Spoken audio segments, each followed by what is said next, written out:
Dio Brando, everlasting adversary of the Joestar bloodline. Alucard, undying enforcer of the Helsing organization. He's Wiz and I'm Boomstick. And it's our job to analyze their weapons, armor, and skills to find out who would win a death battle. In time, his greatest follower succeeded in extinguishing the Joestar bloodline and literally remaking the universe in Dio's image, creating that heaven he always dreamed of. I guess when you're named after a rock star, a movie star, and, oh, that's right, God, you're pretty much bound for greatness. No matter how spoopy the threat, Alucard will show no mercy. He's just waiting for the day he meets a noble human warrior strong enough to end his unlife for good. But should he face a fellow monster, a fool who rejected their humanity like himself, he'll let loose the dogs of war, and all hell will sing. All right, the combatants are set, and we've run the data through all possibilities. But right now, it's time for a death battle!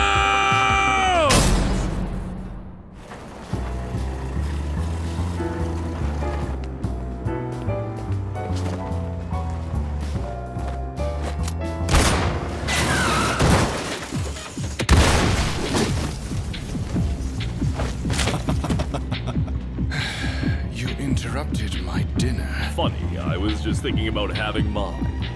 Then by all means, take a bite.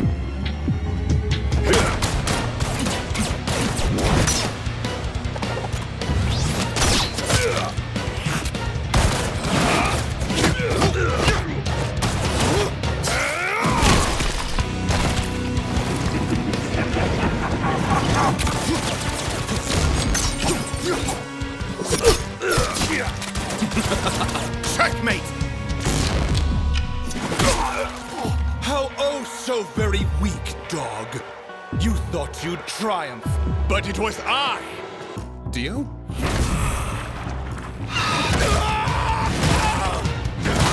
If I'm a dog, you're dog poop. Huh?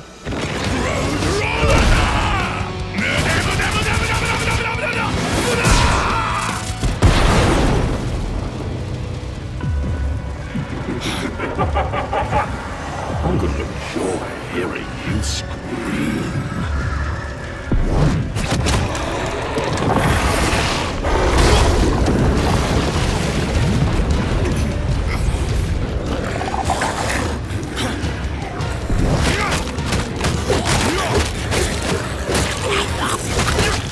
What the hell are you? A real fucking vampire.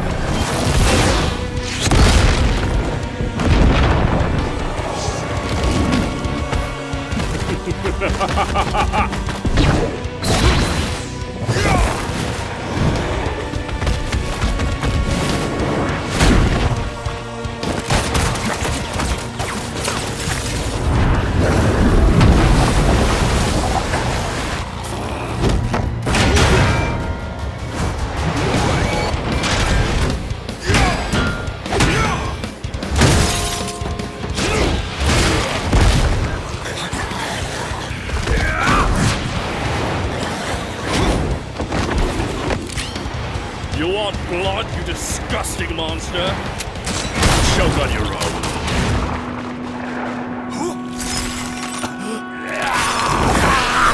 I want to rule the world!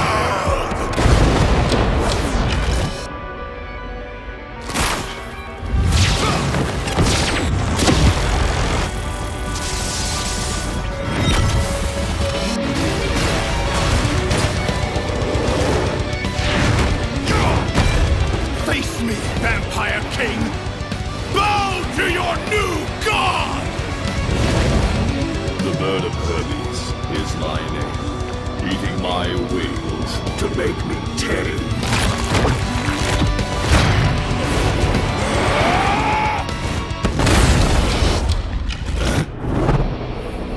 Useless.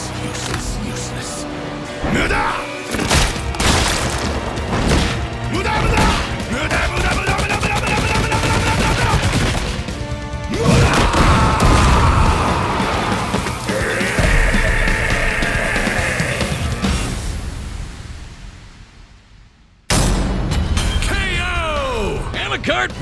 the stops, but like the bloody drink, it was in vain.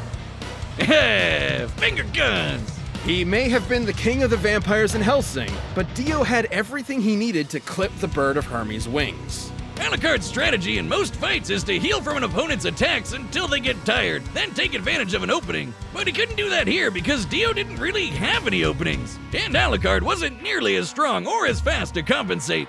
Alucard could survive crashing that jet and move 1,500 times faster than sound. But scaling from Stone Free and Silver Chariot, the world could punch relativistic meteors and move 1,500 times faster than light. That would make Dio nearly 40,000 times stronger and 800,000 times faster than Alucard. Hell, Alucard couldn't even see or hurt the world in the first place because he's not a stand user. And since stone mask vampires from JoJo aren't weak to holy weapons like Hellsing vampires are, Al's guns were more or less dead weight. Plus, Alucard just had no way to get past the time stop. Even if he did somehow, Dio could just freeze him on contact. And considering Dio has taken punches from Star Platinum, Al would have had trouble doing damage even if he got the chance. Dio's far greater speed and power meant that, given enough time, he could realistically kill Alucard 3 million times in quick succession. Without any viable options for attack or openings to exploit, Alucard's soul-based regeneration meant he would run out of lives eventually, and level 0 only sped up that process. Sure, that army's nothing to scoff at, but consider the time Dio's eye beams split those huge-ass clouds. Estimating the size of the clouds and the speed at which they moved, Dio's beams must have output an energy of over 10 megatons of TNT, enough to wipe out Alucard's army in one go, leaving him vulnerable. Just like when this other vampire, Walter, could have killed him by piercing his heart. Alucard's even admitted it himself. Hell, Alucard's army is filled with blood. You know, that thing that Dio uses to heal? But Wiz, what about Schrodinger? With his powers, Al can't die unless he chooses to. While Schrodinger's quantum immortality makes him impossible to kill normally, it is literally part of the story that Alucard cannot have Schrodinger's abilities and his greater array of powers at the same time, or else he'll no longer exist. We can't give him both Schrodinger and his standard powers without breaking the lore and rules of the character. Even if we did, it doesn't really matter. It doesn't help him kill Dio at all, so at best it'd be a stalemate. Until Dio hypnotizes Alucard, asks him about his powers, and forces him to eject Schrody like the rest of his souls.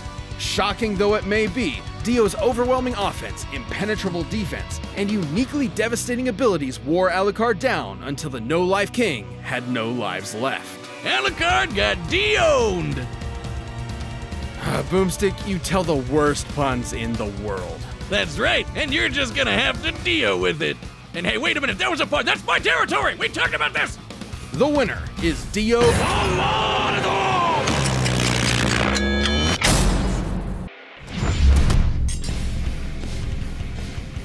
Last one. Man, these things are so easy to find nowadays. Yes! Now, with this ultimate power, I can finally conquer the world. Gogeta fight Vegito! What? Oh, come on! It's the ultimate Dragon Ball question! Which fusion of Goku and Vegeta is stronger? Gogeta, the combo greater than legends, or Vegito, the mix who surpassed gods? Intriguing. They are in many ways identical, yet still quite different. Though in canon, they only have a collective total of 3 brief appearances. To truly determine who would win, let's examine all of their material. So that's Z, GT, Super, movies, games, guidebooks, toys, Twitter, even all the crazy Xenoverse and hero stuff. Hold on to your Dragon Balls. He's Wiz and I'm Boomstick. And it's our job to analyze their weapons, armor, and skills to find out who would win a death battle. Though with his power and skill, it's unlikely any opponent would push Gogeta to his limit. 2 of the greatest warriors in history merged together as one. What more could you want as a fan? And what more could you fear as a foe?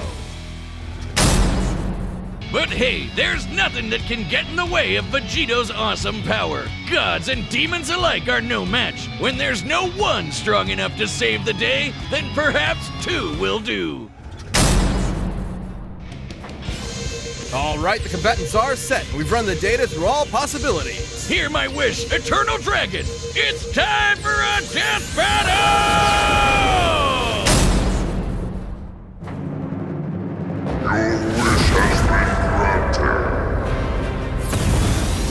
What is madness! Whoa, Vegeta! Am I really that much taller than you? Stuff it, Kakarot! Fusion!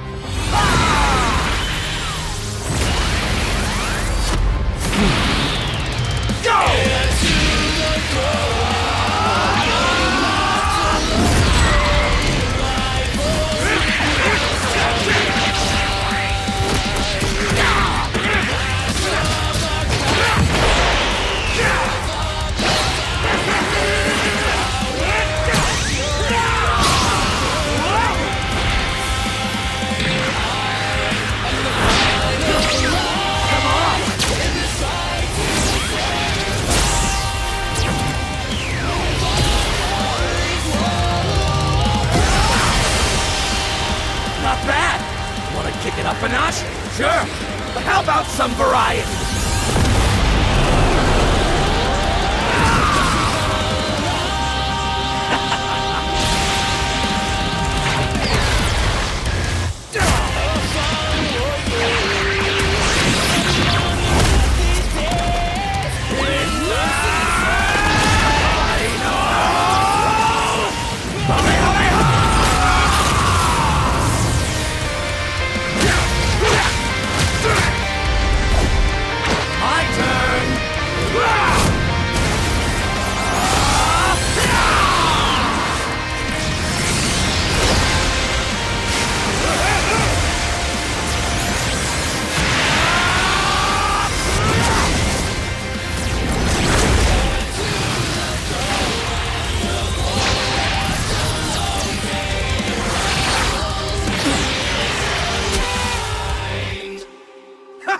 Gotcha!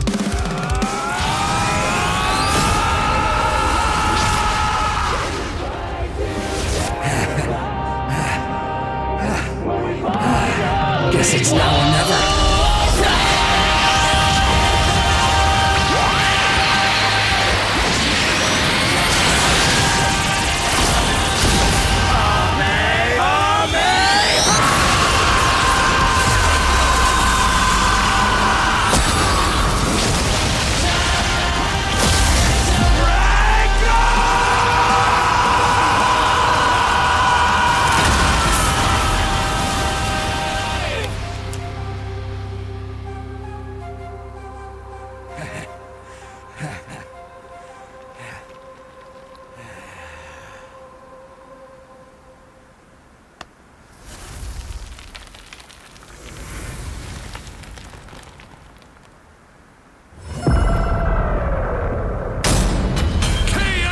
Oh man, that was epic! Totally worth the wish! Oh, I guess we probably could have solved a lot of world problems with that. I suppose world domination can wait another year. This fight was incredibly close. Nope, seriously, how could it not be? They're almost exactly the same person. With a few minor differences here and there, like signature attacks. Neither Vegito nor Gogeta had one single power that provided an absolute edge over the other. Except perhaps Vegito's longer time limit, though it's not so clear-cut. Both have overtaxed their energy quick enough to end their fusions in less than 10 minutes. Time isn't the only factor, but also whatever is maintaining each fusion. Gogeta's body and Vegito's earrings. It's possible Vegito's power can actually drain the Potara faster than Gogeta's does his own body. Still, it's twice the time, and that definitely gave Vegito more flexibility and strategy. So more often than not, it's safe to say Gogeta would run out of juice first. Also, when Vegito or Gogeta defuse from power overuse, it's typically difficult for them to immediately fuse again due to that lack of energy. But Vegito had another one over Gogeta. No matter what, he'd always have a very slight power advantage. Remember how the fusion dance requires the fusers to match their power levels? Well, the Potara don't need that. Goku doesn't need to match Vegito's slightly lower power levels, so there's nothing stopping Vegito from combining the full sum of their parts. Ah, poor Vegeta. You'll get your day in the sun one day, buddy. Oh, who am I kidding? This might be what Old Kai was referring to when he said the Potara had a greater effect. But hey, could Gogeta have destroyed the earrings? Nope! He would have had to be able to overpower Vegito first, like how Goku could only destroy Kefla's earrings after he reached Ultra Instinct. Remember, when comparing levels of power in Dragon Ball, the greater one can overrule almost anything the weaker one does. The earrings likely tend to be protected by the user's ki aura, similar to their clothing. The only time we've ever seen Potara damaged or specifically targeted are when the wearer is overwhelmed or in a vulnerable state. If any stray ki blast could destroy them, we'd have a lot more broken earrings by now. Lastly, there's some debate over their personalities. In their first appearances, Vegito seemed rather cocky and playful against Boo, whereas Gogeta was far more deliberate against Janemba, and thus far more successful. However, these are not core personality traits, and assuming so would be inconsistent with Vegito's serious fight with Zamasu and Gogeta's more brash fights with Broly and Omega Shenron. Context is key. As far as personality and mental ability goes, Gogeta and Vegito are practically identical. In the end, Vegito's higher power level, no matter how slight it was, made a big difference in protecting and maintaining his longer, more flexible time limit. Gogeta was gonna need meta more than that to beat Vegito. Sorry, Wiz, I know that pun was potarable. Wait, shut up. Earth's Dragon Balls give 2 wishes, right? Oh, yeah. Hey, Shenron, I wish for you to fuse me and Wiz. The winner is Vegito.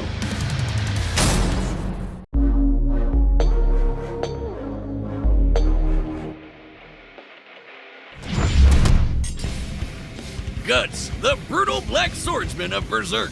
And Dimitri, the savage savior king from Fire Emblem. Vengeance is an ever-malicious force that can turn anyone into a broken, traumatized... unstoppable one-man army. He's Wiz and I'm Boomstick. And it's our job to analyze their weapons, armor, and skills to find out who would win a death battle.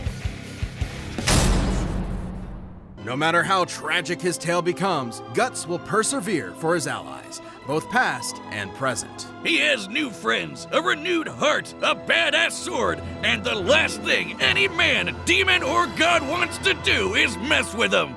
Fuck yeah! The war was over, and with his allies at his side, Dimitri claimed his place as a just king. Unless, you picked a different house. His story doesn't end very happy in those. But though the voices of the dead will haunt Dimitri until his final breath, so long as he has his friends, conviction, and compassion for the living, he will find peace.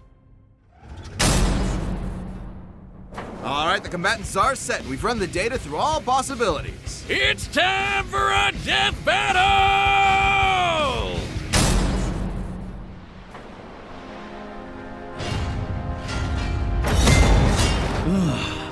100 men strong.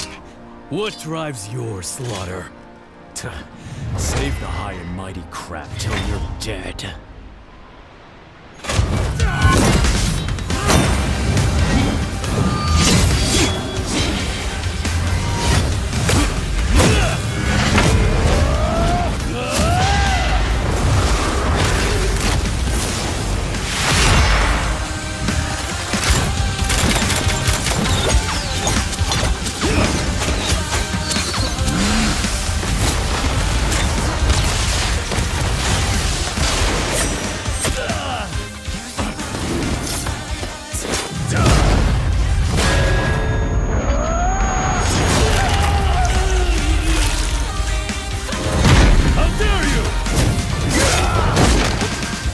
Tear your head from your shoulders!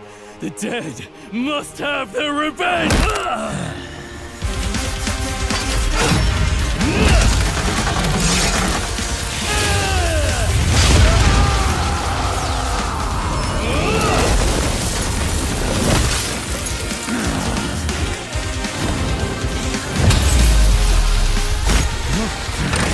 Go to hell!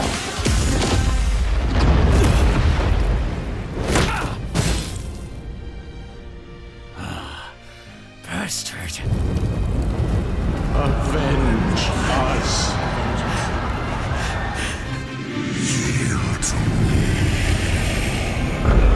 Promise, I'll kill them, all of them, down to the last one!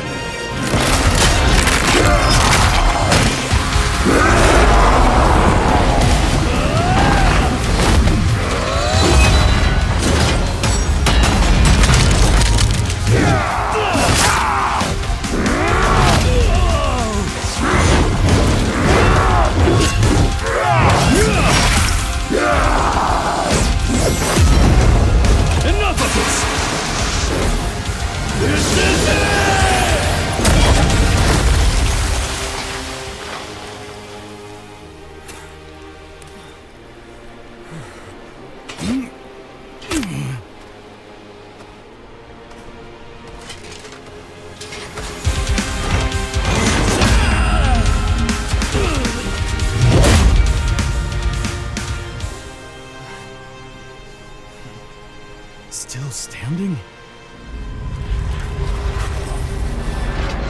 So we're both shackled to the dead. You foul beasts will not have his soul!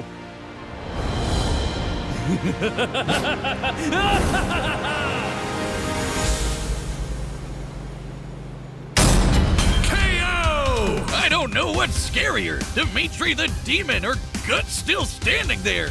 He was a badass till the end. Being fast enough to dodge lightning, Guts actually had a slight speed advantage over Dimitri, though skills like seal movement and sword breaker helped Dimitri close the gap. And while Dimitri had some minor healing magic to fall back on, it wasn't gonna compete with the raw endurance from the Berserker armor. Still, Dimitri's absurd strength and wider pool of weapons and abilities gave him plenty of ways to wear Guts down. Against Dimitri's electricity magic, Guts' sword and armor were vulnerable conductors, making every clash an opportunity to electrocute him. Sure, Guts has defeated lightning callers before, but he needed help. Not to mention, moves like Atrocity can pierce through armored foes, bypassing half the point of wearing the Berserker armor. Guts could power through some of Eredfar's damage, but he wasn't invincible and could not heal from fatal wounds. Then there's both fighters' raw power. Slaying demons is really impressive, obviously, but not always on par with magic nukes. Remember, in Edelgard's route, she defeated Rhea, who survived 2 Javelins of Light. In Dimitri's route, he defeated Edelgard while she was a powered-up crest monster. That happened. So, if Rhea could take on the Javelins of Light, Dimitri should be at a similar level. So, let's find out how strong a Javelin is. In Vodlin's lore, several Javelins decimated a forest, forming the Valley of Torment. However, the exact number of Javelins used to create the valley was never given, making the power of an individual Javelin unclear. But we do know the Javelins in this attack were supposed to hit the Garrigmach Monastery, until the goddess Sothis noped them away and they hit the forest instead. We also know that the Javelins of Light are not limitless, with typically no more than 6 being used at once, even against structures similar in size to Garrigmach. So, if a similar amount were used in the attack that made the valley, each Javelin would pack a payload that's over 3 gigatons of TNT. Even if we severely lowballed this and said the destruction was divided between 10, 50, or even 100 different Javelins of Light, surviving 2 Javelins would still be greater than the best of Guts' feats, even scaled to the Sea God. Guts' persistence meant he wouldn't go down easy, but against Dimitri's inhuman strength, devastating abilities, and fervent willpower, it was just a matter of time before the vengeful king wore through him. Saying it makes me berserk, but Guts could only go so fargus. The winner is Dimitri Alexandra Blathid.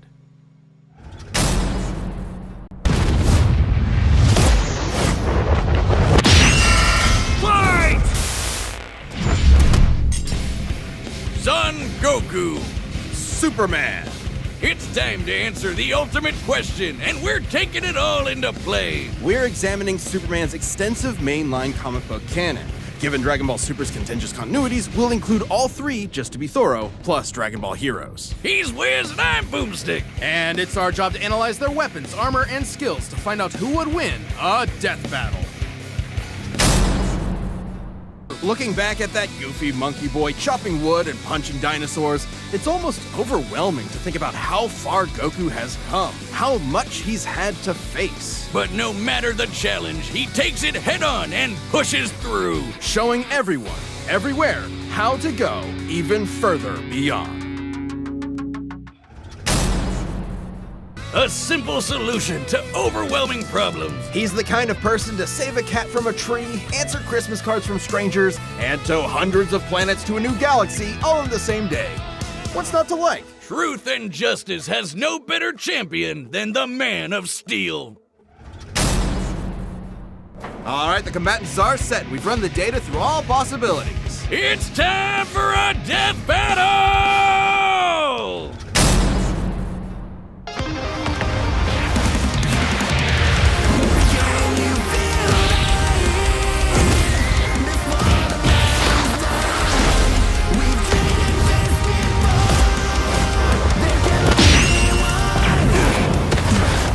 Today's the day. We'll finally settle who's stronger. If you say so.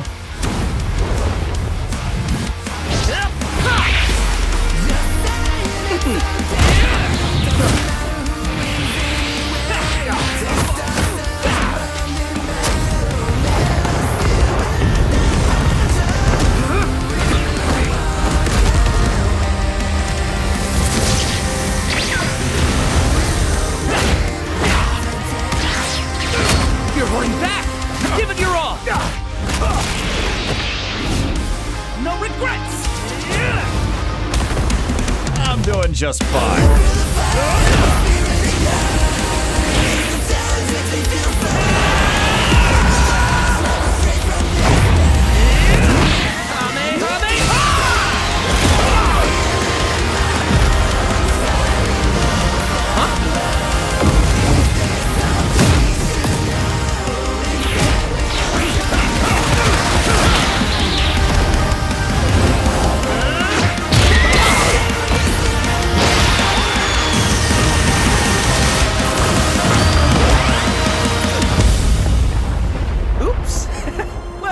We can wish it back later. World made of cardboard. All right, I'll show you just how powerful I really am. This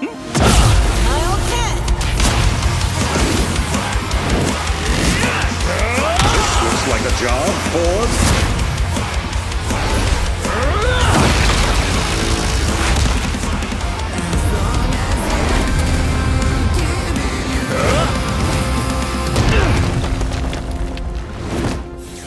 Well, what do you think? That was awesome! Nice suit! Oh, thanks. Kryptonian fabric. My mom made it for me.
Darn it.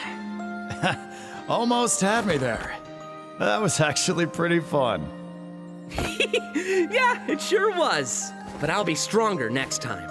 I look forward to it. Let's go again. You're on. KO! That's it! The final, indisputable answer! Who am I kidding? People are gonna argue this one forever. There's so many ways this battle could go, especially with all the other continuities. Yeah, for real, Goku would kick almost every other Superman's ass, except for the main one. There's a lot to cover, so let's address the 5 categories most representative of this fight. First up, strength. Both could hit hard enough to break or make their whole universe, or take it in stride, like when Superman got smacked by the whole antimatter universe. At most, Dragon Ball's universe is 1,505 times larger than our own. But based on the DC Universe's officially established age and rate of expansion, it is 1.6 vigintillion times larger, over a novemdecillion times more than Goku's. At some point you reach a number high enough that it just doesn't mean anything anymore. Anyway, Goku's obviously gotten stronger since the Beerus fight, even by billions or trillions of times. He's defeated Jiren, Broly, Moro, and Fu. But even if we highball Goku by quadrillions or quintillions of times, the gap is just too much, especially with the World Forger feat. Not even Heroes competes with that. Superman takes the edge in strength. But strength isn't everything. Let's talk speed. Both are obviously way faster than light, but Superman crossed that mega-sized universe of his in seconds and flew faster than infinity. Makes sense, he can keep up with the Flash, whose speed is so ludicrous it's unquantifiable. Don't count Goku out though. Flying across the entire afterlife in base form and outspeeding Eos's future sight takes some crazy speed. Fighting Zamasu as an omnipresent merged timeline also implies immeasurable speeds. That, combined with instant transmission and ultra instinct, could probably keep up. Maybe. Quantifiably, Superman is faster, but both are immeasurable. The safest bet here is to say they tie in speed. Especially when we look at skill. Goku's a martial arts master. He's definitely got better battle instincts. He wants to fight and is dedicated to his training, while Superman sees training as a means to an end. Superman's knowledge in pressure point combat and Kryptonian martial arts are impressive, but he's only used them a few times. It would be disingenuous to say he's an equivalent master at them. So Goku wins in skill, but not necessarily in experience. Don't get it wrong, Superman is not a mindless brawler. He's trained with Batman and Wonder Woman. He's even defeated martial arts experts like Cobra without powers. Goku has spent decades training, but Superman battled Norse demons for 1,000 years. He's also astonishingly brilliant, like when he reassembled the reality warping miracle machine from memory. Experience obviously goes to Superman, but perhaps less obvious is our last category, powers. Hakai, Spirit Bomb, Mafuba, Instant Transmission, God Key, God Bind. How does Goku not win with those? In Dragon Ball, Ki is dependent on physical ability, so it's different from magic. God Ki is simply pure Ki, and magic isn't an auto win against Superman anyway, whose greater strength could break out of something like the God Bind. Mafuba and the Spirit Bomb would take way too long, and Goku's never successfully used Hakai before. Even if he did land it, Superman's impossible to erase from reality. Like, he's tanked Omega Beams, which do the same thing as Hakai. Superman can time travel, countering Instant Transmission's similar ability from Heroes. And regarding teleporting him to a red star, ignoring the fact that Saiyans can't breathe in space, though Goku's certainly tough enough to withstand a vacuum, Instant Transmission requires another person to act as a beacon. He can't just warp to any red star. Even if he did, Superman could simply fly away and find a blue or white star for a supercharge. And Goku could not pull off the same trick twice, as Superman could phase through his attacks. So, that's it then. Clark has too many counters, so he takes the edge in powers and it's over. Well, I think there's something else. Goku versus Superman breaches a broader zeitgeist. It's more than just two characters fighting. For a whole generation, especially in 90s America, superheroes represented an unyielding status quo. Spider-Man, Batman, Captain America rarely change who they are or what they believe in. For a lot of people, that's tiring, and Superman is an icon of that. Then along came anime. There was a whole other world of ideas and stories for us sheltered Westerners to experience, and Goku's an icon of that. So while many see this as a debate between characters, others see it as a debate of ideologies and culture. And if that's what's at stake, who wants Goku to lose? You sure you're not overthinking this? It's not our intent, but it does call into question what we're doing. How can people agree with what we take as fact when fiction relies on interpretation? Are we stripping characters of their importance by simplifying them to contestants in a vacuum of violence? And if so, then what's the point? Because it's fun, Wiz! Damn it, man! There's more than one way to appreciate something! We're having a great time talking about awesome characters and slamming action figures together, and that's okay! Yeah, you're right. I'm just saying, no matter who you prefer, that battle was super, man! That's the worst pun. What? It fits them both. It's so lame. I don't see you doing any better. I do the math, the pun's your job. Well, maybe if you math as good as I punned, then Goku would have won. What is wrong with you? Fight! Joker versus Giorno. The Phantom Thief of Hearts and JoJo's Golden Gangstar. He's Wiz and I'm Boomstick. And it's our job to analyze their weapons, armor, and skills to find out who would win a death battle. And with a shot heard around the world, Joker and his friends prove that you're never too young to change society for the better, no matter how arduous the forces against you may be. If the man is keeping you down, just call up the Phantom Thieves to put them in their place. They'll never see it coming. And so, Giorno took control of Passione and turned it into the peacekeeping social organization he always dreamed about. With its streets free of drugs, Italy's youth could rest easy. Their hopes and dreams could be carried into the future on a golden wind. Vento Areo! All right, the combatants are set. We've run the data through all possibilities. It's time for a death battle! Gold experience! Go, are set! Giorno Giovanna, your heart is twisted. It is ours to take. Shogi Phantasma, my dreams aren't yours to take.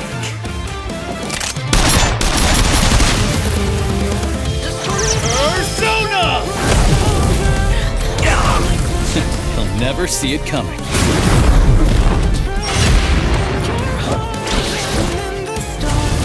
Checkmate.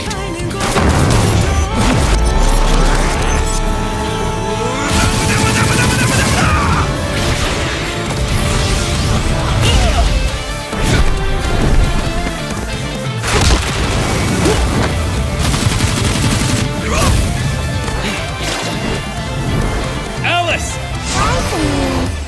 Impossible. A second stand.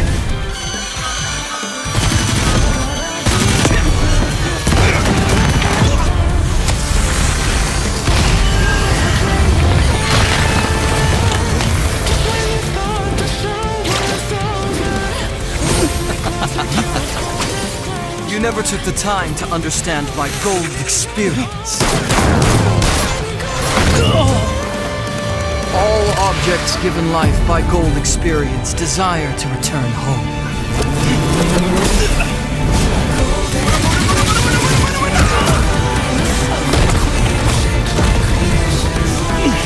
His persona creates life. I've got to nullify that. Jack Frost! Ice Age!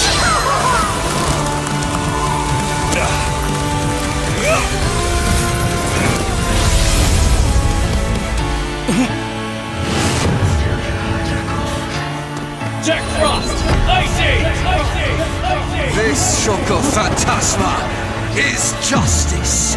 This is Requiem.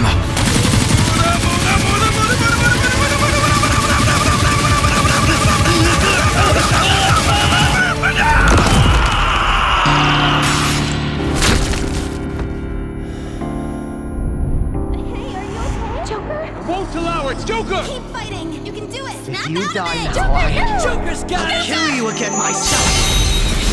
Satanaya! Thou art I. Maybe you didn't hear me before.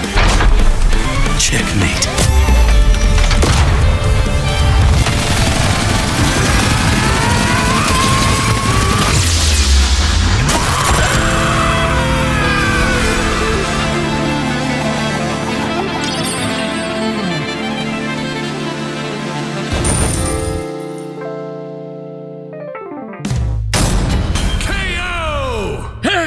Giorno never had the makings of a varsity death battle winner. This was an absolutely fascinating matchup and far from an easy call. Joker versus base gold experience wasn't close though. Sure, Giorno's powers threw Joker for a loop, but Joker and his personas were millions of times faster and could take on universe busters. And there was no doubt Joker could see Giorno's stand, considering he could spot similar beings like shadows. Add in the versatility of Joker's hundreds of personas, and Giorno could get quickly overwhelmed. But that's where Requiem came in, and the game changed. With its ability to nullify any action taken against it, even ones that can affect entire universes, Joker's regular arsenal was rendered moot. Remember, Requiem could act independently of time, so Joker wouldn't be able to avoid Requiem's ability. He'd have to beat it outright. Take when the Phantom Thieves faced Maruki. The group couldn't resist the reality warping effects of his powers. He even had an ability that nullified actions against him, similar to Gold Experience Requiem. But Joker still had an ace up his sleeve. While Requiem can reduce your willpower to 0, Joker's social links were able to recharge him. And finally, we have Joker's almighty attacks, which could bypass reality warping defenses like the Omnipotent Orb.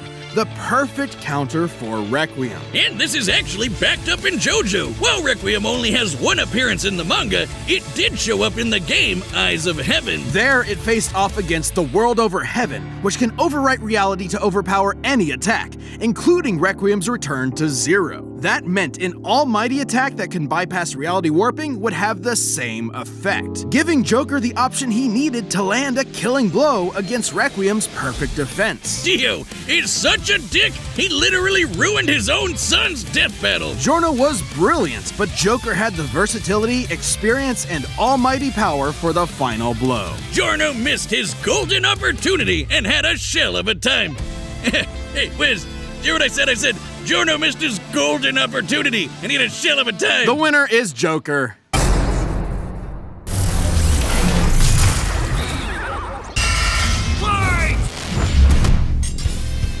Bowser versus Dr. Eggman. The king of the Koopas and the baddest of badniks. And they're not alone.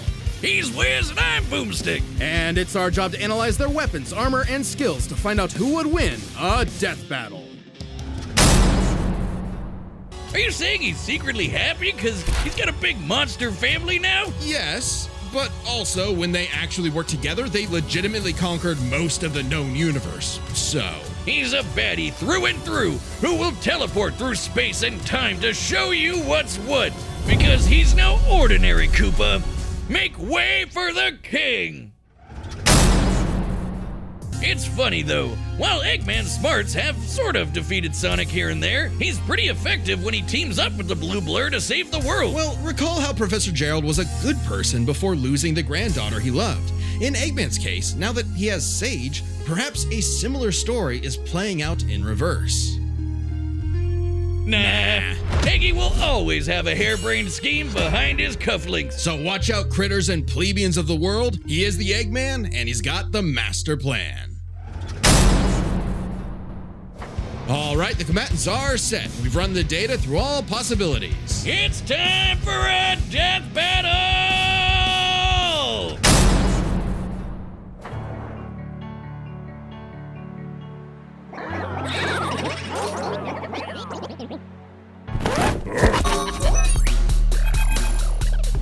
I've come to make an announcement.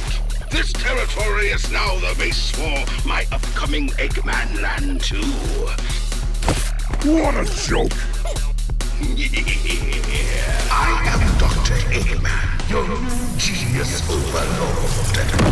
Get a load of this!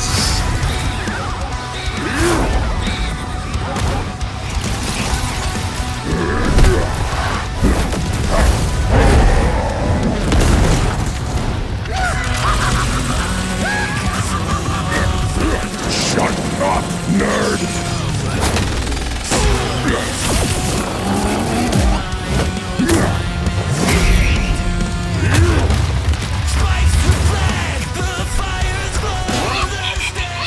You call these toys an invasion force? Let's see Toads do better. That's a decoy, idiot! Infinite! His power is without peer. It is the ultimate strength.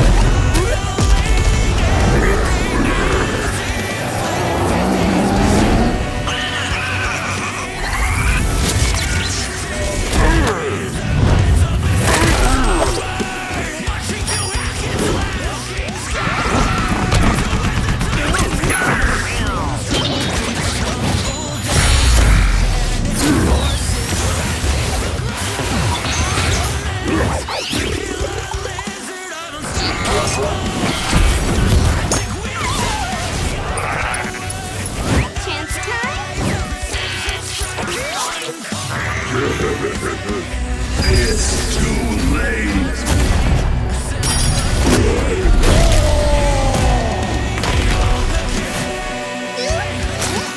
All according to plan. You've lost the battle before it has begun.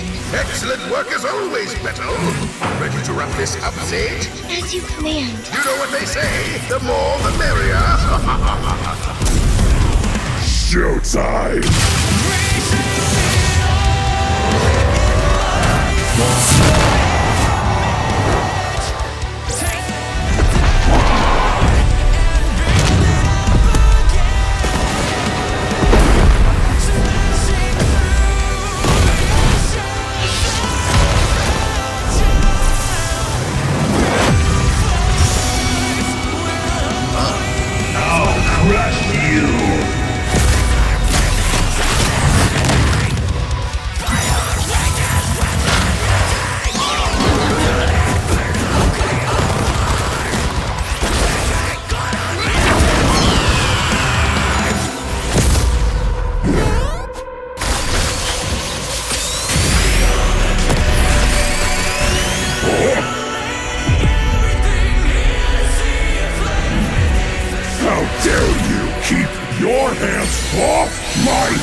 weaknesses! Sage, fire it again!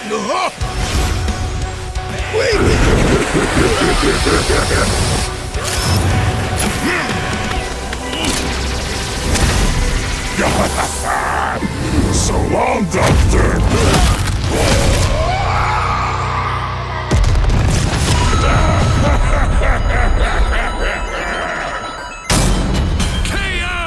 This war was not an easy one to win, which might seem surprising given how the Sonic series is not afraid to show how tough its cast is, while Mario's comes across as more cartoony. But as it turns out, Bowser had everything he needed to take Chrome Dome down. Strap in, this one's a lot, so we'll break it down into 5 categories. First up is physical stats. Bowser pretty handedly outmatched any of Eggman's usual mechs, like the Egg Dragoon or the Death Egg Robot. The Death Egg Robot could level cities. Bowser could punch a castle out of orbit. The Death Egg could destroy stars, but Yoshi could match that level of power, and Bowser's strength is certainly above the green dinosaurs. Plus, while both Bowser and Eggman's tech survived black holes, Bowser's was much larger. So, he may win stats, but this could change with their powers. With so many items and minions, that could make all that a moot point. Aside from power-up items, both could manipulate minds, create duplicates, and alter space-time. However, Bowser had a significant edge in having access to the majority of his abilities at all times. Yeah, Eggman can do some crazy stuff, but only across different mechs, fortresses, or space bases. Bowser's all natural. He's got all his best powers built in, and he ain't even a robot. Meaning he wins the war of attrition. He even had counters for battle enders like the Metal Virus and Spatial Displacement Trap. Context matters for those weapons, and both backfired in the past. But more importantly, Bowser could simply reverse the effects with his transmutation magic. Conversely, most of Eggman's robots could get turned into, say, a frog or a block with no reliable way back. Bowser takes the edge in powers. But definitely not for intelligence. Come on, you have a 4-digit IQ, Bowser? Really? That's cute. I mean, don't get me wrong. Bowser's not an idiot, usually. Just really, really clumsy.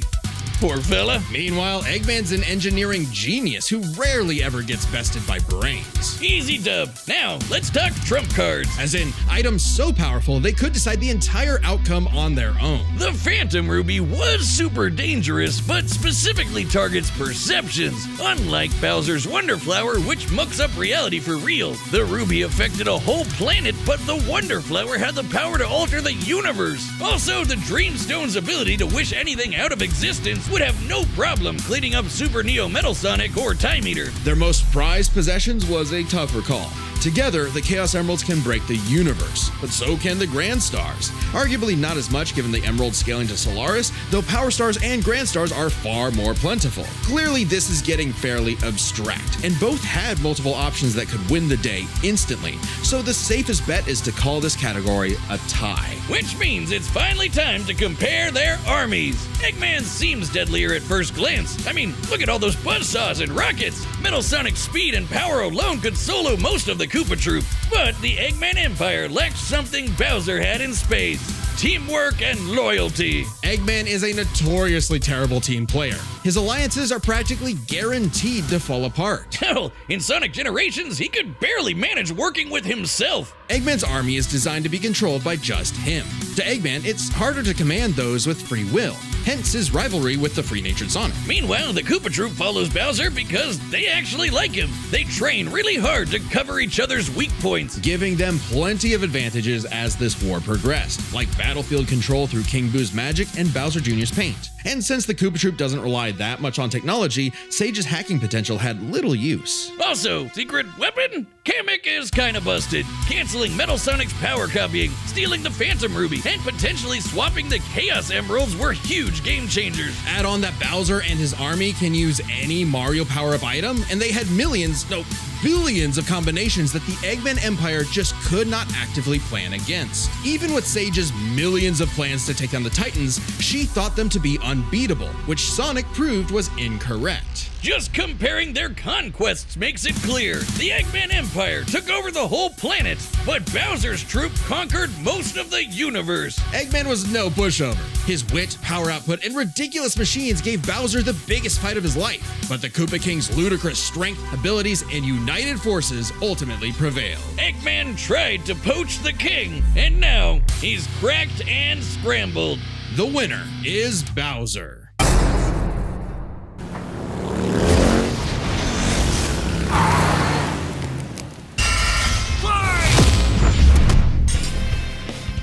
Rider versus Spawn. The Spirit of Vengeance versus the Dark Angel of Armageddon. He's Wiz and I'm Boomstick. And it's our job to analyze their weapons, armor, and skills to find out who would win a death battle.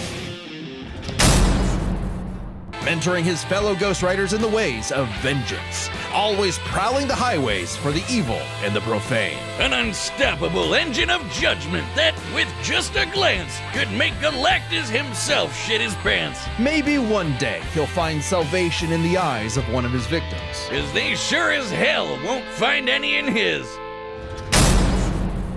But he knew in his heart he deserved to carry on his undead penance in perpetuity. He's a creature of the 90s, Wiz. He won't be happy unless he can instantly brood over the injustice of his own existence. Though if you threaten the alley he calls home, beware, because Spawn will turn whatever's left of your life into a living hell.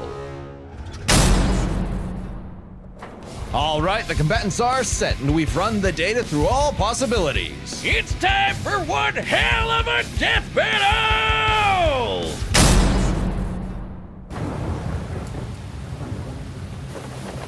Nights like these drive men insane. Brimstone in the air. Something's coming. If it wants a piece of me, there'll be hell to pay. Go back to the pit you squirmed from, Hellspawn. Make me.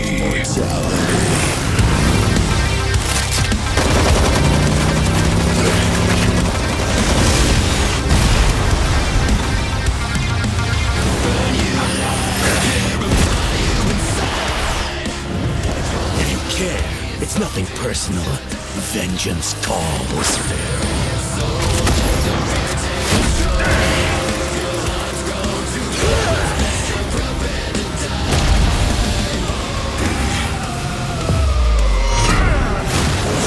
Sloppy, you fight like a bum. You've earned your damnation.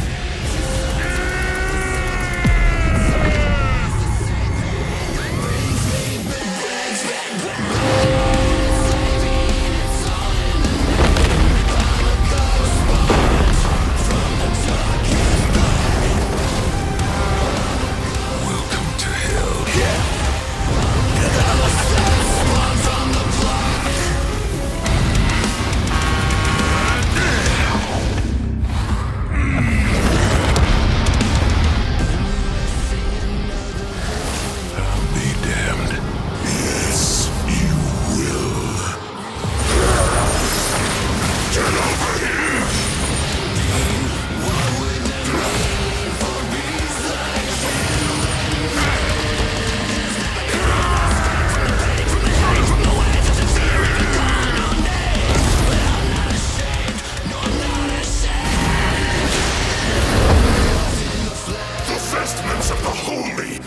Disguise your wickedness.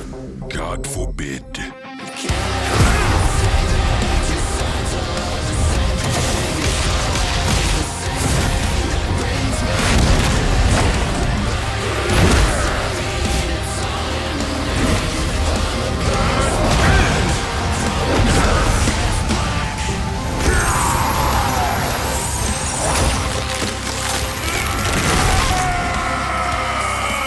Simmons, your sins are innumerable. I am here to wreak vengeance upon your soul. I eat sin for breakfast. Have a taste of your own goddamn medicine. Live. Here's the Prince of Lies. Wait, I'm an innocent.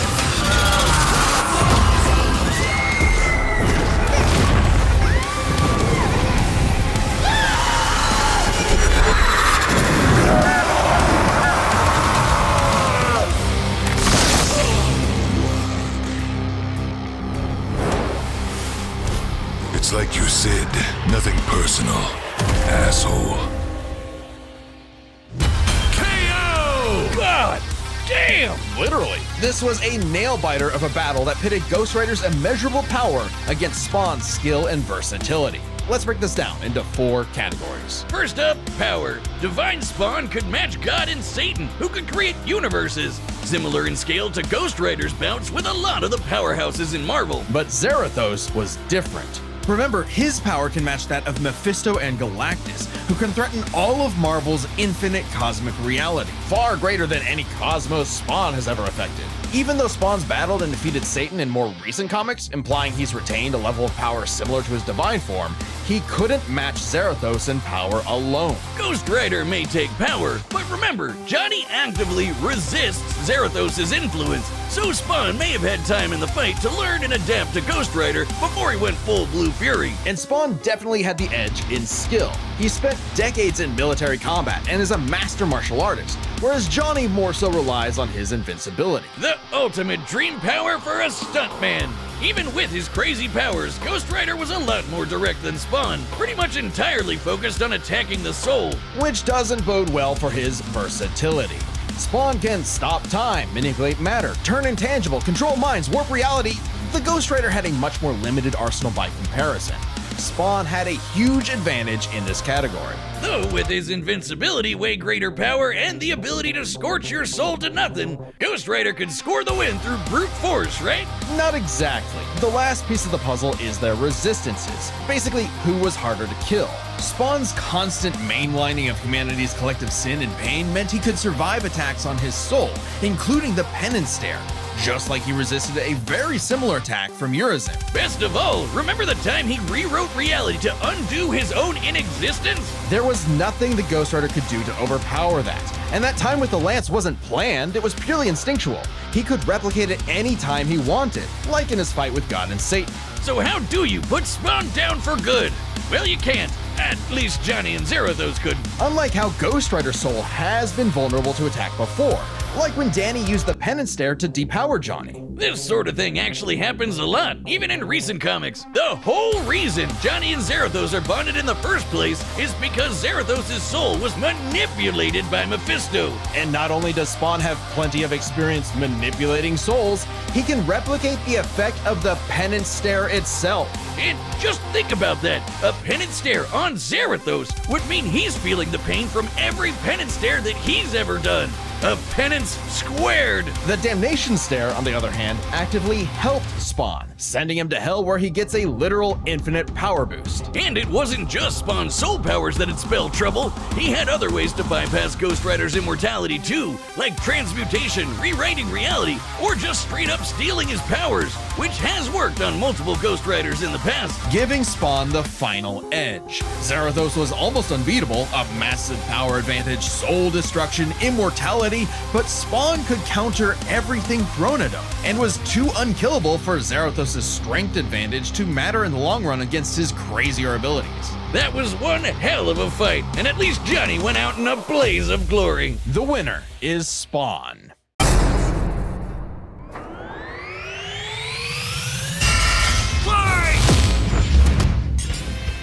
Simone the Digger. Kyle Rayner, the White Lantern. 2 men born of Earth with the willpower to pierce the heavens and conquer infinity. He's Wiz and I'm Boomstick. And it's our job to analyze their weapons, armor, and skills to find out who would win a death battle. With no more worlds left to conquer, Simone chose to wander the Earth for the rest of his days, in service to others. Always looking up. For all the lights in the sky are stars, and every star another world of spiral cousins that can live free. All thanks to a humble digger.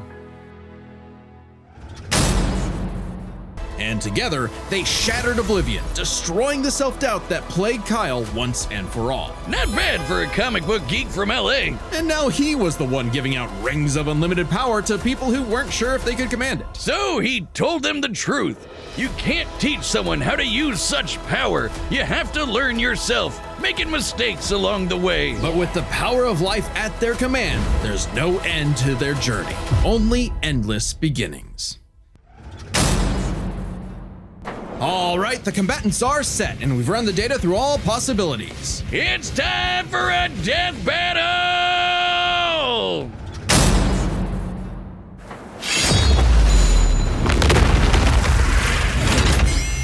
All right, I'm not rusty at all. Hey dude, Green Lantern Officer Kyle Rayner here. Ring says you've got a Class A galactic super weapon, whatever that is. I'm thinking it's the giant mech. Why don't you hand it over? Gurren Lagann's mine, officer. Just who the hell do you think you are?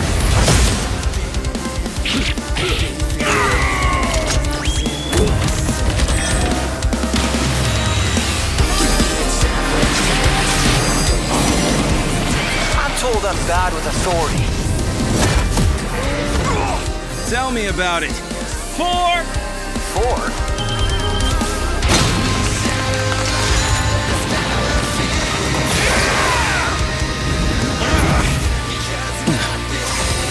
That's nothing!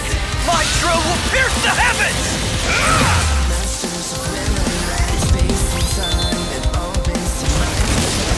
Take it to Gurren Lagann!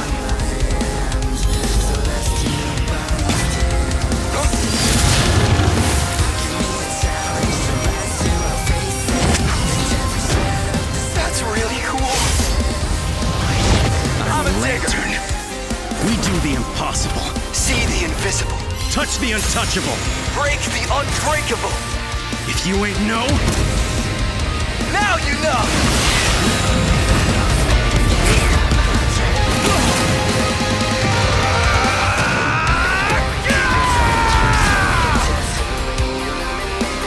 I'm Simone the Digger. If there's a wall in my way, I'll smash it down!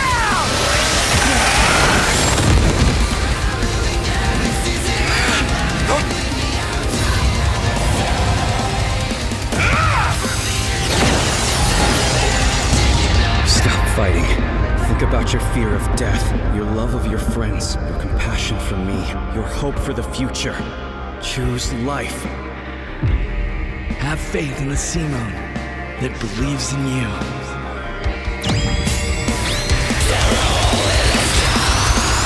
Super Tekken Topa Gurren Lagann! My drill is the drill that will transcend the heavens! Giga Drill Break!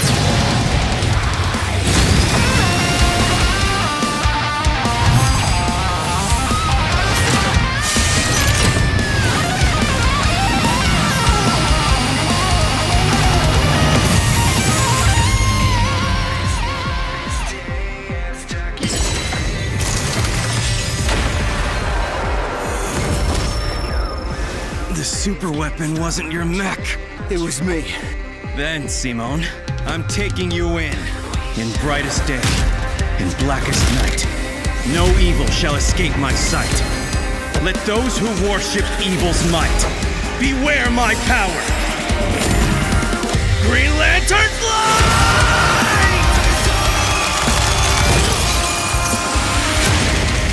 Let's see you grit those teeth!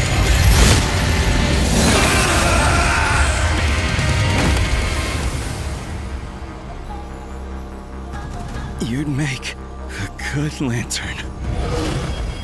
Simone of Earth, you have been chosen. Just who the hell do you think I am?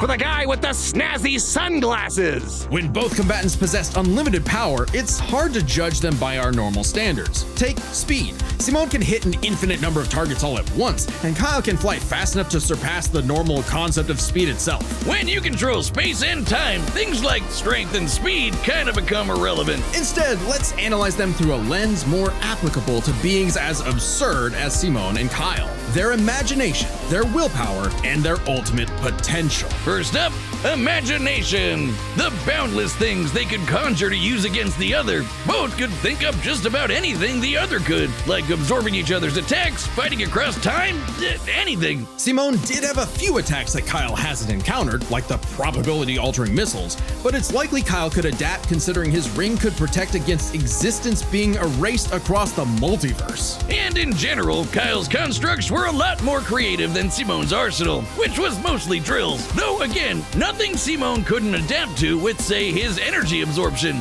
Imagination is a draw. That leaves the other main factor for both characters, the origin of their unbelievable might, their willpower. And that's really gonna be the winning factor here, since it's the source of everything for both of them. Whoever's got the stronger willpower wins. Both can manipulate reality on a multiversal scale with their willpower, but we can use dimensions to roughly calculate a difference. This might sound absurd for most characters, but it's necessary for beings as beyond the pale as Simone and Kyle. The multiverse labyrinth that Simone absorbed contained 11 spatial dimensions. That's 1.3 dimensions less than the multiverse Kyle's power can threaten. And remember, each numbered dimension infinitely surpasses the one below it. Which meant Kyle's willpower was stronger at a base level. However, that doesn't necessarily mean Kyle gets the edge, because if there's one thing both of these guys are known for, it's that they can always get stronger. So to determine the limits of their willpower, we first need to understand their full potential.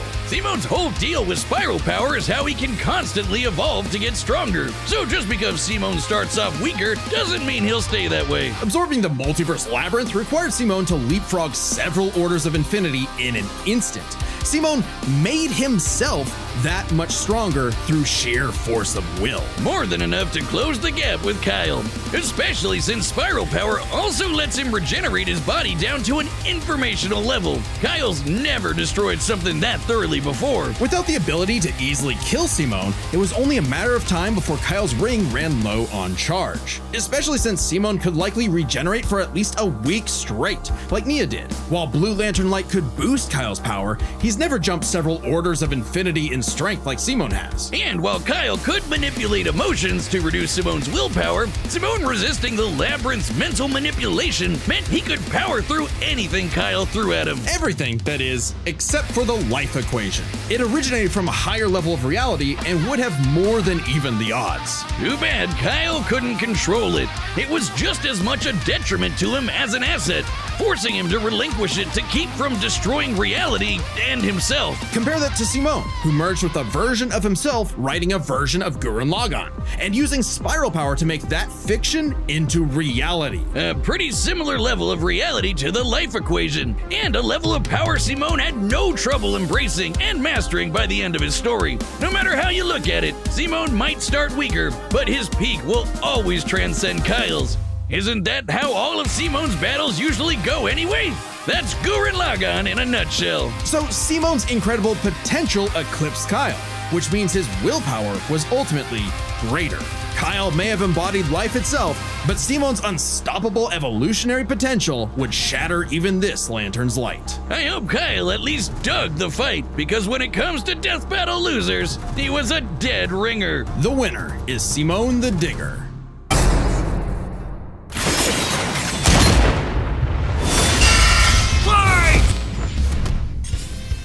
Ruby Rose versus Maka Albarn. The battle of spunky teens with oversized gardening tools. He's Wiz and I'm Boomstick. And it's our job to analyze their weapons, armor, and skills to find out who would win a death battle. Though it's important to remember, Ruby is only 17 years old. The weight of being a leader, a savior, and a huntress like her mother would get heavier and heavier and heavier. She got over it. Look at her go! Taking Crescent Rose firmly in hand and sending a message of unity to the rest of the world. Ruby had finally left the fairy tale behind, taking one more step toward the day we've waited for. Because a sound soul dwells within a sound mind and body. So should you feel overwhelmed by evil's roars, just write 4242564 whenever you want to knock on death's door. All right, the combatants are set, and we've run the data through all possibilities. It's time for a scythe battle! Okay, it's official. This is so not cool. Oh, come on, Soul. Our target should be here, so try helping out. Hi! Who are you looking for?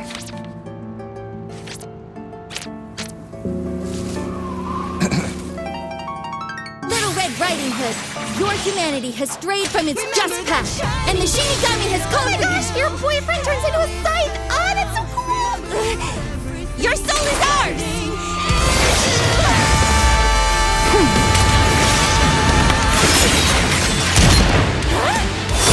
I like my soul, thanks!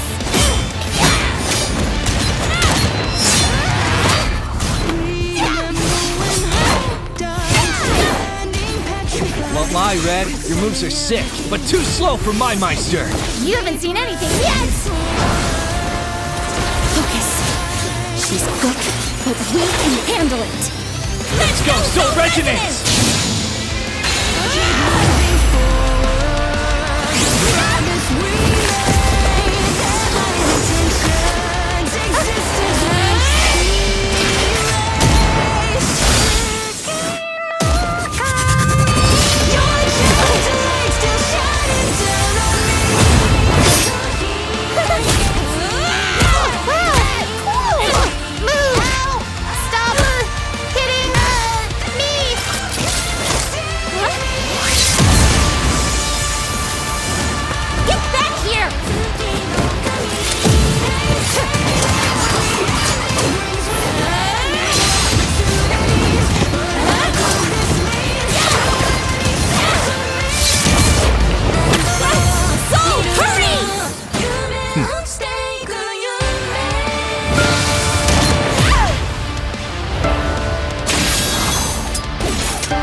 Interesting.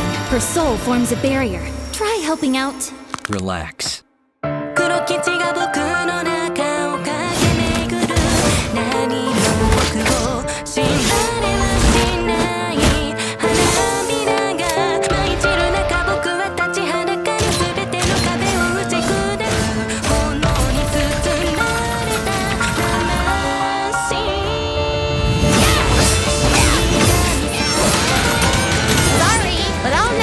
Fighting. I'm Ruby Rose, and I am a huntress! Soul Adagio!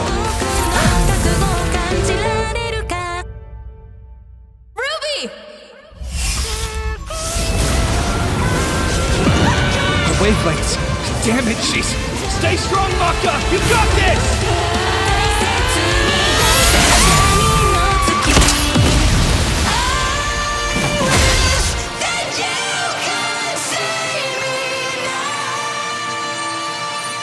A simple, honest soul. Ruby Rose, huh? KO! Rest in peace, Ruby. But hey, it's not often you get to see scythe-on-scythe action like that. Let's break this down with the 4 categories that best represent this matchup. First, strength. Or a supercharged Ruby's strength way higher than you'd think, like kicking this Grim through steel. But Maka's soul resonance could match Gopher, who destroyed mountains. Now, Team Ruby did defeat Vine, whose aura contained a bomb that could have wiped out a city. Adding up their flight speed and how far Harriet said they'd have to fly to avoid the blast, that's a 366 kiloton bomb. It's possible Ruby's own aura possesses a similar level of, say, energy strength, though her semblance obviously can't replicate what Vine did. Black Blood Maka got blasted by Asura into the moon. Yeah, it's small, but its mass is the same as Earth's, right? Putting Asura's strikes at 2 quadrillion tons of TNT, over 5 billion times higher than Vine. So, Maka takes strength, but speed wasn't as clear-cut.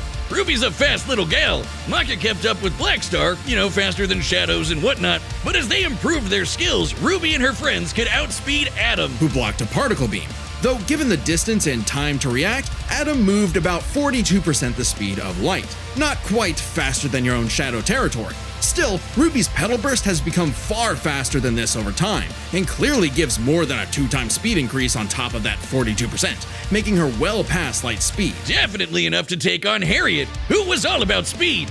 Angry speed. This isn't to say Maka couldn't keep up thanks to Soul Resonance, but Petal Burst makes this comparison close enough to call it a tie. And their speed would be key to winning in skill. Come on, Wiz. Call it what it really is. It's Scythery. That's not a word. Maka's Scythery was pretty good, but Soul does all the movement for her. As a Meister, she was mostly a guide. It's easy to assume that Ruby's Scythery was superior. She's entirely self-sufficient at dancing with her weapon. Soul's own control is still a factor here, but it doesn't change that Ruby's been swinging that thing for way longer than Maka. Ruby's got scythery in the bag. Perhaps this edge would be enough for Ruby to avoid Maka's far greater strength if she had the better powers. So, Aura's really cool. Barriers, healing, superpowers, and so on. But it's got one big weakness. It is a finite resource that is required for all of Ruby's powers. Petal Burst, activating Dust, even powering up Crescent Rose takes juice and some aura. Once it's gone, Ruby's totally vulnerable. And there's a second key factor regarding aura. It is specifically a manifestation of Ruby's soul. And Maka's powers are all about taking on souls. Maka had lots of ways to break through Ruby's aura, like Soul Adagio. And since Maka is exceptionally gifted at examining souls, she could definitely figure out how aura works. But plot twist, what about Ruby's silver eyes? Her anti-Grim eye beams? Turns out they were actually her best secret weapon. The negative power of Grim is quite similar to Madness wavelengths, which power Black Blood. Since anti-demon wavelengths can cancel out Black Blood, the silver eyes should achieve a similar effect. But Maka and Soul's whole story is about reaching that perfect soul resonance. Asura tried every way in the book and more to separate their wavelengths and failed. And we already talked about how much stronger he is than Ruby. Maka takes powers, cause when she rose to the occasion, Ruby didn't stand a semblance of a chance and bit the dust. The winners are Maka Albarn and Soul Evans. Wait, his name is Soul Evans?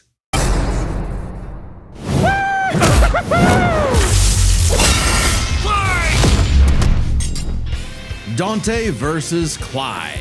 DMC's Devil Hunter versus Final Fantasy's Shield of Rosaria. He's Wiz and I'm Boomstick. And it's our job to analyze their weapons, armor, and skills to find out who would win a death battle.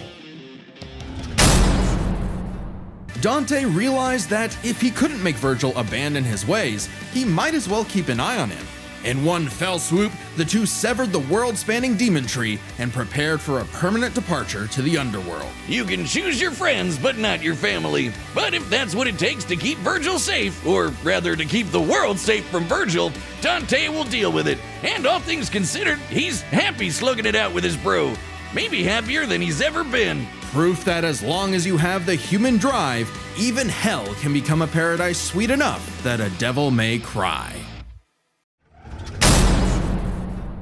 Except we don't really know what happened to Clive.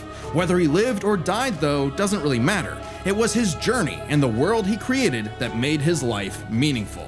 Clive's dream of a future where everyone can live and die on their own terms had become a reality. And his stories were written up in a book by a certain Joshua Rossfield, which he titled Final Fantasy.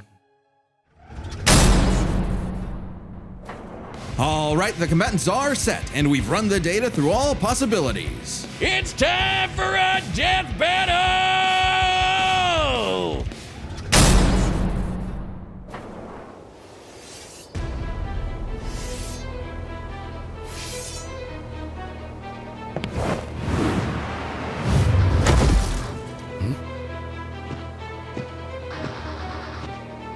Hey, I heard your fiery friend is causing trouble, and I'm in the business of dealing with trouble. Leave now. I have a god to kill. The last thing that will stop me is a demon.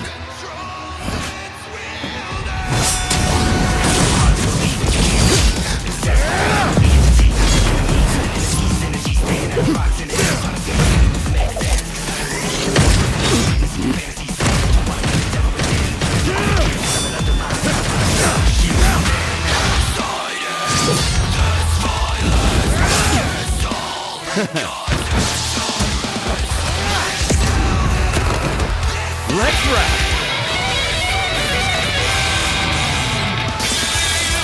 Fancy yourself a bard?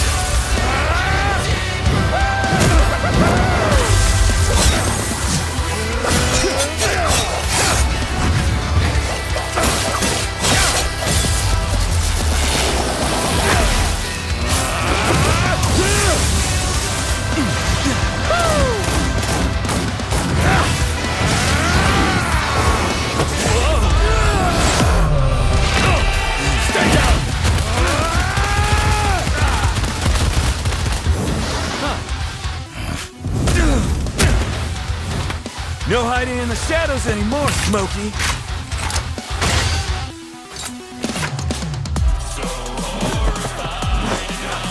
Time to see the light!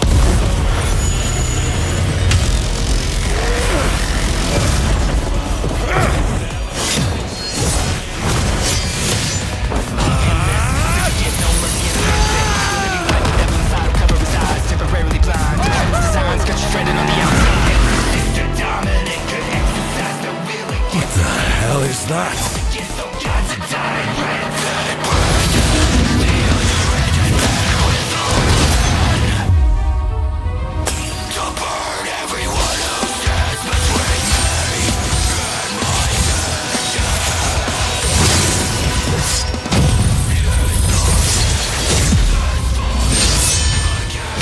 Virgil's got some competition.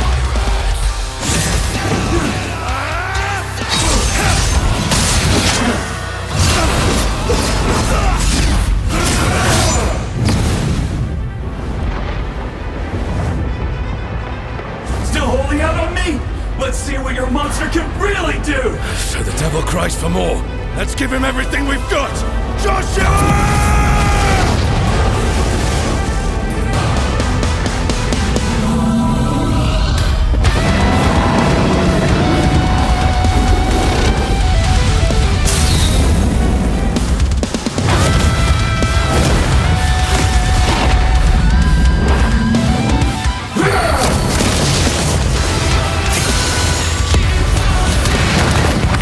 Underestimate you!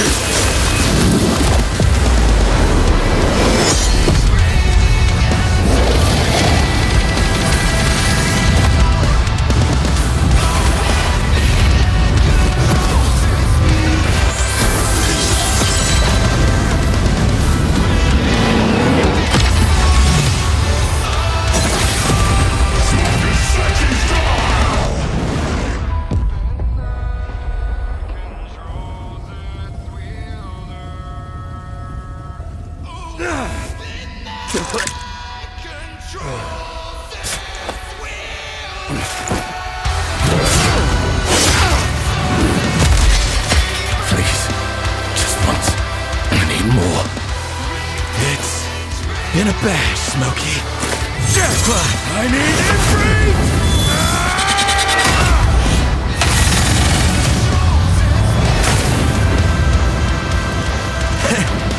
Not bad. Not bad at all. After a fight like this, that guard will be nothing.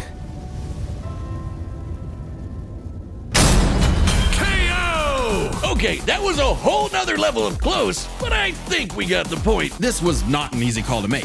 Dante and Clive matched each other so closely, it was hard finding a definitive advantage either had. This is best explained through three categories, starting with stats. Both Dante and Clive could easily beat up universe-busting threats. Mundus and Ultimalius could create universes at a whim, and Dante and Clive defeated them sans their own super forms. Dante and Clive could both consistently intercept lasers at faster-than-light speeds. And Dante could always amp up with demon juice to briefly outspeed Clive anyway. But Clive could match that by boosting his own speed and reflexes through precision dodge. Both were so beyond the pale that neither could definitively overpower the other. Still, given their crazy powers, you'd think one of their abilities would break the deadlock. Not so much. Dante and Clive could generally match each other blow for blow, be it to teleport, slow down time, flash freeze the other, block and absorb hits, etc.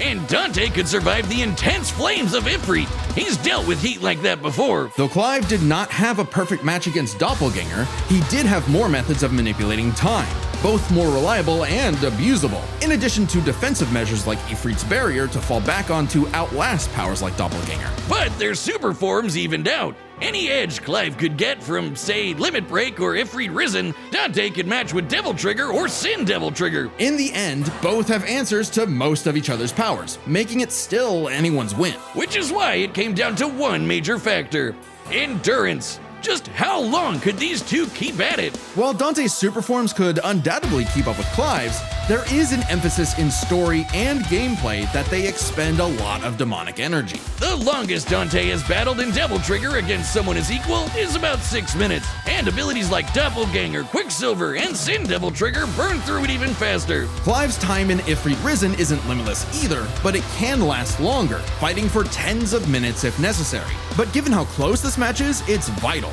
If Ifrit Risen catches Dante outside of Devil Trigger, it's over. I know what you're thinking. Dante's crazy tough. His healing factor's way better than Clive's. Clive can regen lost limbs, sure, but Dante can heal from getting reduced to a puddle. Couldn't he just tank Ifrit's attacks? Well, yes, but also no. This is where context is everything. While no doubt impressive, Dante's healing has been overcome in the past because it is tied to how much energy he has. Less demonic energy means a less potent healing factor. Like when he got knocked out for a month straight by Urizen, only surviving thanks to a constant source of demon blood. Hell, overtaxing demon regen is how Dante killed Virgil in the first place. Even if we assume Dante could get a second wind, it's always possible Clive could get one too, becoming even stronger from pure willpower, just like when he fought Ultimalius. So, for as tough and persistent as Dante was, Clive was able to endure just that much more to get the final edge. The devil was in the details, but Clive's victory is no fantasy. The winner is Clive Rossfield. Right, Pikachu? Don't get ahead of yourself. Fight! Ash Ketchum versus Yugi Moto.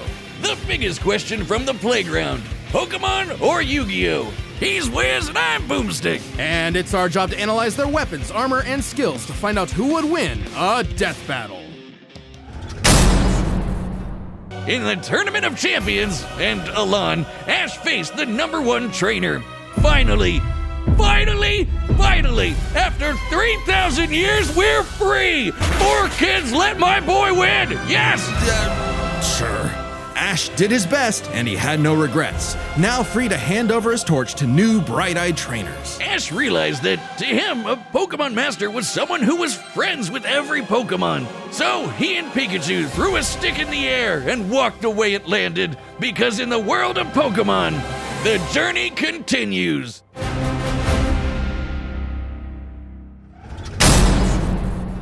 I'm sorry I called you a cheater. I was jealous. You're so cool. Yugi moved on to a career in game design and passed the torch to future duelists. He would be remembered as the greatest duelist there ever was. Except to Kaiba, who tried to ascend to the afterlife to rematch Atem. Goes to show you that money can't buy you happiness, but it sure can buy you a sweet rocket ship. There will always be another story, another duel, another game. And you won't find yourself a better opponent than the King of Games. All right, the combatants are set, and we've run the data through all possibilities. Before we start, let's lay some ground rules. We're treating this as a real-time fight, much like typical battles in the Pokemon anime and duels later on in the Yu-Gi-Oh anime. And given that the rules of Pokemon and duel monsters are clearly incompatible, we'll allow them to summon anything that's reasonably available to them. It's time to death battle!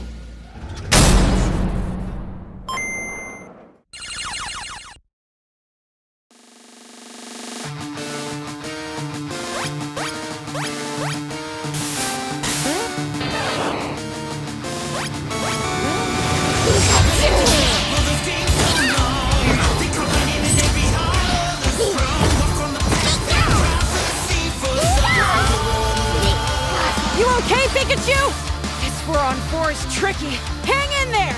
You have Spirit, but I have Lightning Blade and Excalibur to boost my attack, and I set 1 card face down to end my turn.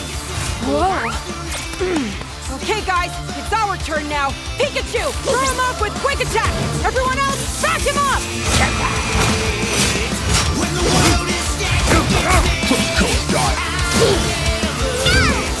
Great job!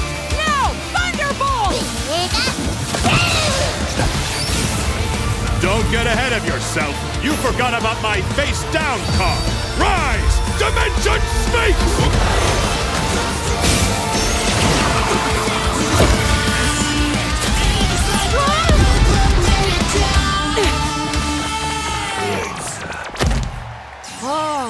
Get it. Good thing we brought them all, right, Pikachu? What do you mean, them all?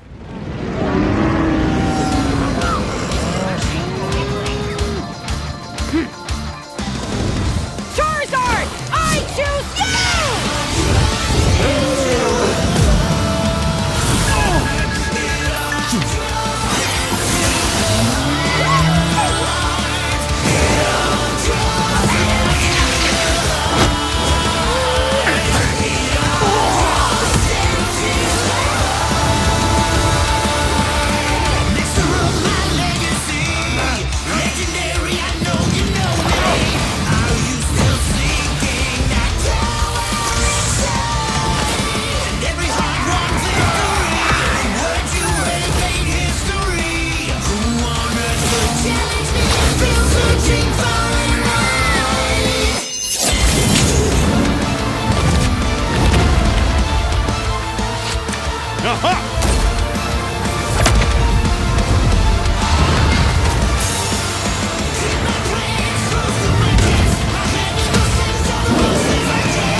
It's my turn now!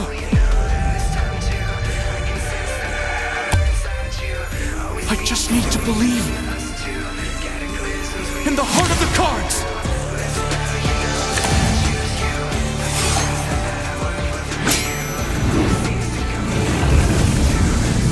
Who's that Pokemon? Haruxi! Goddess of Light! This is it! Magicians! Flash burning magic! Haruxi! Joser!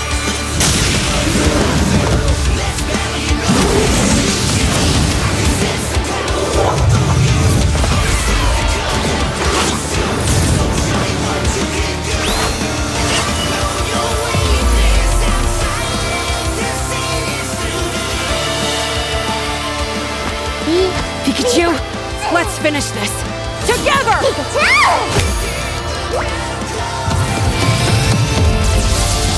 10 million volt Thunderbolt!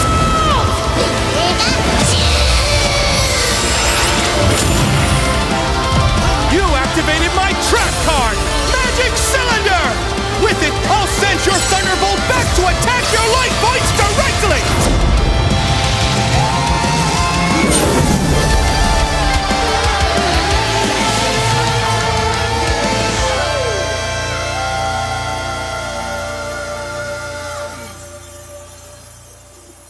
That was an awesome duel, Ash.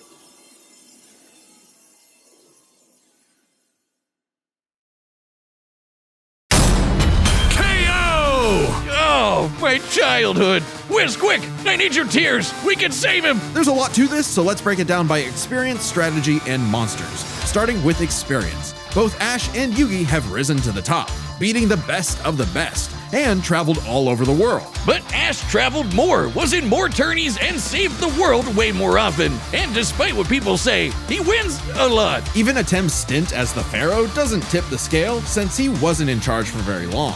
Plus, Pokemon evolve over time, literally and figuratively. While Yugi's deck is obviously adjustable, the cards are unchanging, unable to grow like Ash's Pokemon. So Ash wins in experience, but when it comes to strategy, he's a wild card. He's skilled at improvisation and using the environment to win. Even machines cannot comprehend his tactics. But the same goes for Yugi. Gotta remember, Yugi and Atem's teamwork is second to none. They're masters at exploiting weaknesses, setting up tricks, and surprising foes with so-called weak cards. Both could likely adjust to each other's unpredictable unpredictability, so a Dark Horse-style win was unlikely. But Ash's secret weapon is his bond with his Pokemon, boosting their power. I'm not just talking about Pikachu. His power of friendship invented an evolution for Greninja. That's crazy. Ash's trust in his Pokemon knows no limits. Silly as it may sound, Yugi trusts his deck in the same way.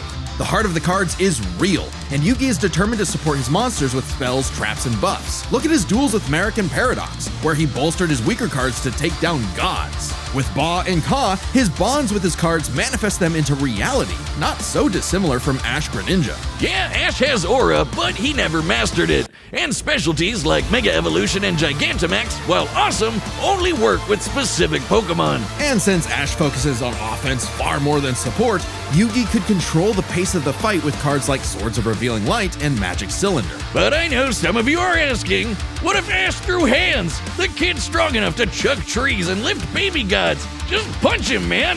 Well, Yugi's similarly tough, and the Millennium Puzzle can make shields, steal ghosts, cast illusions, and mess with minds. If Ash actually tried to punch him, it'd be Mewtwo all over again. It's a close call, but Yugi takes the edge in strategy. So it all comes down to the monsters. Yugi had a slightly larger pool of monsters, but Ash's can clear out island-wide storms, fight terraforming beasts, and are stronger than the black hole summoning Gardevoir. However, Yugi's can rain down meteors, compete with larger black holes, and even the mid-tier scale to glow Neos, destroying that relativity field with a universe. And Herakti created Yu-Gi-Oh's whole multiverse, surpassing even Solgaleo's Sunsteel Strike and Dialga's Roar of Time.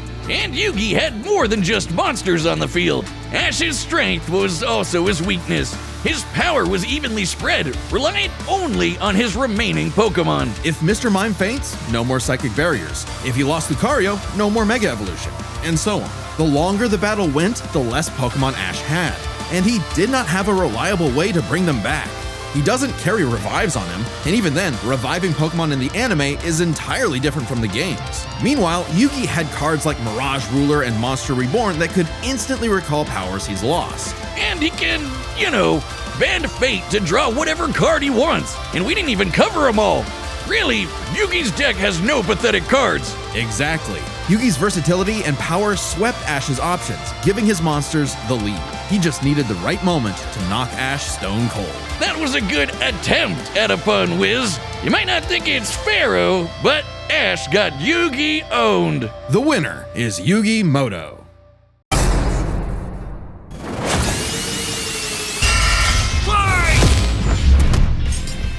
Cell versus Metal Sonic. Which copycat android is truly the superior model? He's Wiz and I'm Boomstick. And it's our job to analyze their weapons, armor, and skills to find out who would win a death battle. In a battle for the ages, Cell put the entire weight of his biological programming against one lone Saiyan and went the distance. But in the end, it still wasn't enough. No matter how brilliantly Dr. Gero copied the Z-Fighters, he still couldn't quite figure out their knack for going beyond. What can be destroyed can always be rebuilt. All it takes to recreate the most fearsome warrior in the universe is one single Cell. After getting trashed again, Eggman reprogrammed Metal to purge any bits of rebelliousness from his code. Metal returned to being the Eggman Army's chief enforcer, always proving invaluable as the bad doctor's greatest creation, now completely obedient once again. I don't know, Wiz. Who knows what's really going on behind those glowing red eyes? Maybe Metal is more cunning than he lets on, and is only biding his time until he can take over again. Maybe the most powerful thing that Metal copied was the ability to lie. All right, the combatants are set, and we've run the data through all possibilities. It's time for a death battle!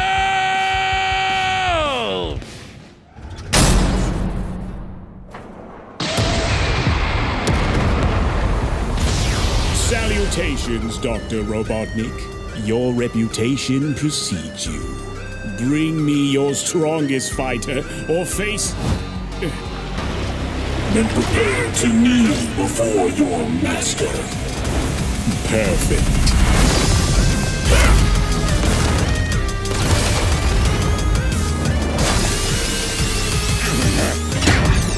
Goku.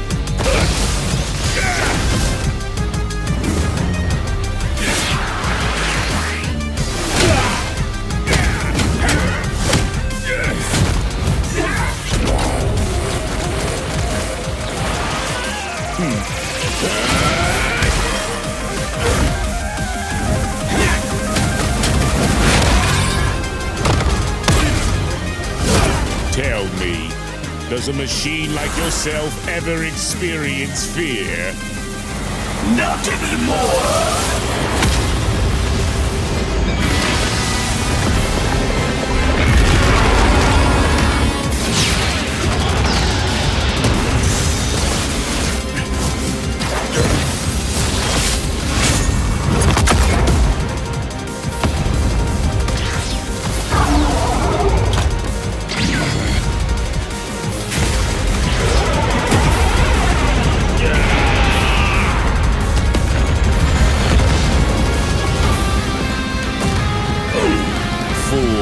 You're dealing with the ultimate life form.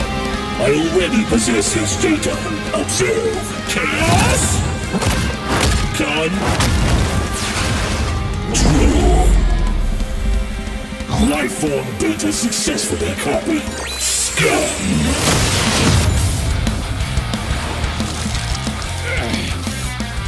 It'll take more than that to kill me, puppet!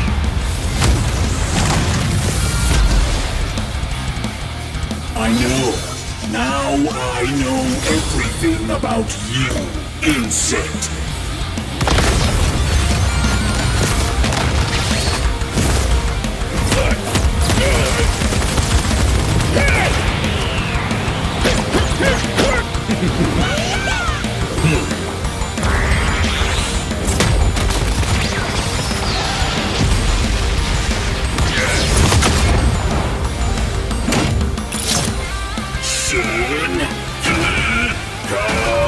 Don't you dare.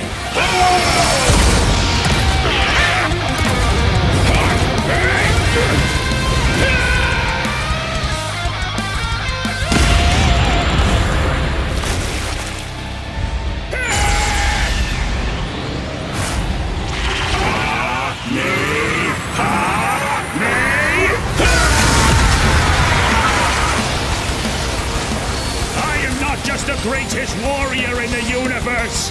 I am all of them!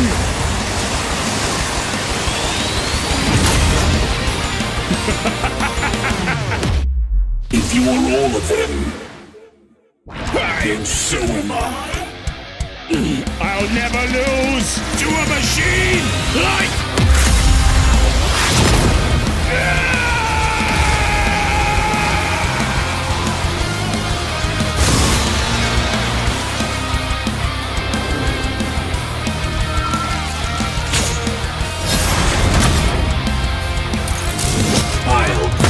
You. KO! So, now Metal's got all the powers of the Chaos Emeralds and the Z-Fighters? Well, that world's fucked. Our bad. Cell may have been one of the greatest threats in Dragon Ball Z, but Eggman's greatest creation ultimately proved too much for him. Let's break this down into 4 categories: strength, speed, abilities, and adaptation. First up, who was the strongest? Well, it's no surprise that any version of Cell was gonna be way more powerful than base Metal, or Neo. Even just using the manga, blowing up a solar system is far beyond the level of power output Metal can match. Without his stronger forms. With them, the power gap entirely reversed. Not only could Metal match Cell's solar system busting or scaling from Frieza, but he could surpass it with the universe-destroying power of the Emeralds. But hang on, Wiz. Those Namekians said that Cell was strong enough to threaten a universe on his own. They did, but they didn't specify how, and there's nothing suggesting he could destroy it in one go, especially since it's only brought up theoretically and without any time frame. Even being generous and assuming he could just blow it up, final bosses like Time Eater and Solaris can destroy the wider multiverse universe, and Super Neo Metal would scale to them. Metal Sonic takes the edge in strength. And with Sonic characters being known for their speed, you might think that was an easy win for Metal. At his max speed in his super form, he should be comparable to entities like the Time Eater, who in Shadow Generations can destroy entire universes in seconds. By using the radius of the observable universe, we can estimate the Time Eater's destructive wave traveled at about 180 quadrillion times faster than light. Certainly impressive, but let's compare that to Goku's flight from heaven to hell shortly after the Cell games, which covered roughly a universe in distance at approximately 180 quadrillion times faster than light. Hey, just like Time Eater. The difference, though, was that Goku was in his base form, way slower than Super Saiyan 2 Gohan or Super Perfect Cell. Factoring in Super Saiyan multipliers, Super Perfect Cell can move upwards of 100 times faster than that, and so 100 times faster than Metal Sonic. Somehow, Cell takes the edge in speed. You know, the thing Metal was designed for. Wasn't expecting that. Let's see if any of their abilities could tip the scales. They shared many of the same powers, like telekinesis, force fields, and energy projectiles. Of note though, Cell's regeneration was clearly superior, able to fully heal from a single cluster of microscopic cells. On top of that, Cell's Saiyan genes would let him grow in power every time he almost died, and his Cell Juniors gave him the numbers advantage. And considering Super Neo Metal had a time limit, Cell would have a big advantage in a battle of attrition. But with Chaos Control, that became a lot tougher. Cell and his juniors had no way to deal with Metal boosting his speed or stopping time, something that countered Cell's speed advantage and left him open. And with Silver's psychokinesis, or the Emerald spatial distortion, Metal could seriously impair Cell's healing. So it helped that Cell could fall back on his martial arts abilities in a pinch. Despite effectively being a newborn, Cell's genetic instincts allowed him to best Earth's most skilled warriors back to back to back. Metal may have copied Eggman's brains, but he definitely isn't as good of a fighter. The Sonic heroes haven't trained like the Z fighters, and Metal's been beaten by all of them a bunch of times. So all that in mind, abilities is roughly a wash. Which leaves us with the one thing they're both known for: their capability to evolve and become more powerful in response to their opponents, aka their adaptation.